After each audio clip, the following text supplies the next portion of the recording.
Online certificates hardly have any value in the professional market, including jobs. Welcome friends, in the Jigya Ask Curious Questions series, today we are going to discuss the value of the online courses and the certifications thereof. In order to do justice to this subject, we have to categorize these courses into two buckets. The first bucket is courses which give you a degree or a diploma, which is recognized by the bodies, and the other ones are what is broadly called skilling courses.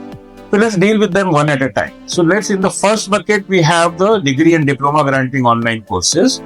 On a very basic level, any degree or diploma acquired from a on-premise or in-campus program will always carry more weight. The reasons are three. The first is that for the admissions to these programs, the criteria is much stricter when you are trying to get into a on-campus program, because obviously the number of seats is limited, and therefore the quality of the cohort which gets created for the on-campus program usually tends to be better, and it has its own benefits in terms of the classroom learning as well as the peer group. The second reason is that the quality of the learning itself, the pedagogy of delivering the learning, the teacher has a lot more flexibility to use tools and technologies which can deliver much better learning outcomes. A related point is that the assessment also in online mechanics is not lighter, you may say, compared to the assessments given in the on-campus courses. So therefore, once again, the degree which you acquire over there guarantees that it took you effort to get into the program, and it took you effort to pass that program because the assessments were fairly strict.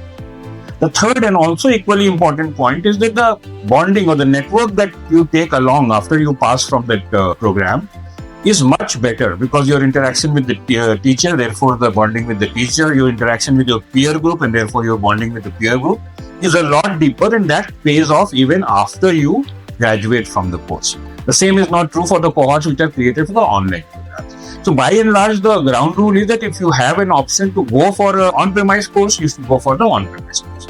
The second bucket, which we are considering as the skillings program, which are broadly, very popular platforms are Coursera, edX, in India, the government initiative of Swayam.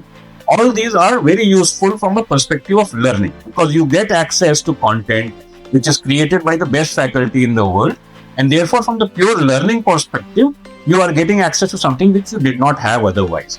So therefore it is worth it to go for these programs.